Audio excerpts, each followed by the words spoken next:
কি যে ঘরে রাখে আমার আর সহ্য হয় না। সে কি গন্ধ বের হচ্ছে, আজকেও বাসায় এসুক, দেখাবো নি মজা। তাড়াতাড়ি যাই ভুড়িগুলো রান্না করি। আরে ওটা তো ভুড়ি দেখতেছি, যাই নিয়ে আসি। মনে হচ্ছে বাবা ফেলে দিয়ে গেছে। এই বাবা এগুলো ফেলে দিয়ে এসেছো কেন? ফেলে দিব না তো কি করবো, গন্ধ লাগতেছে না? আরে পাগলের বাচ্চা, এটা ভুড়ি, গন্ধ তো লাগবেই। এটা সুন্দর করে পরিষ্কার করে নিয়ে রান্না করলে অনেক মজার খাবার হবে। তো এবার আমি এটা একটা গামলাতে নিয়ে কিছু পাউডার দিয়ে সুন্দর করে পরিষ্কার করে নিব।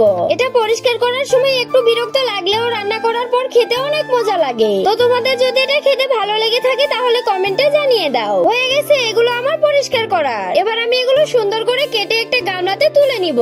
এবার আমি এই ঝালগুলো কুচি কুচি করে কেটে নিব। এবার আমি এখানে কেটে রাখা ভুড়িগুলো সিদ্ধ করে নিব। তো বন্ধুরা, রান্নাটা পুরোপুরি দেখার আগে ভিডিওতে লাইক দিয়ে চ্যানেলটাকে একটু সাবস্ক্রাইব করে দাও প্লিজ। হয়ে গেছে, এবার এগুলো ঠান্ডা পানিতে রেখে দিব। এবার কড়াইতে তেল দিয়ে এই ভুড়িগুলো দিয়ে নেড়ে চেড়ে আবারও একটু তেল দিব। একটু পর রসুন আর মরিচগুলো দিয়ে ভালো করে মিক্স করে একটা থালাতে তুলে নিব। বাবা রান্না হয়ে গেছে, খাবে নাকি? এসো। আসতেছি, দাঁড়া খেয়ে দেখি কেমন হয়েছে, এরপর বলতেছি। আজকের খাবারটা অনেক মজার হয়েছে।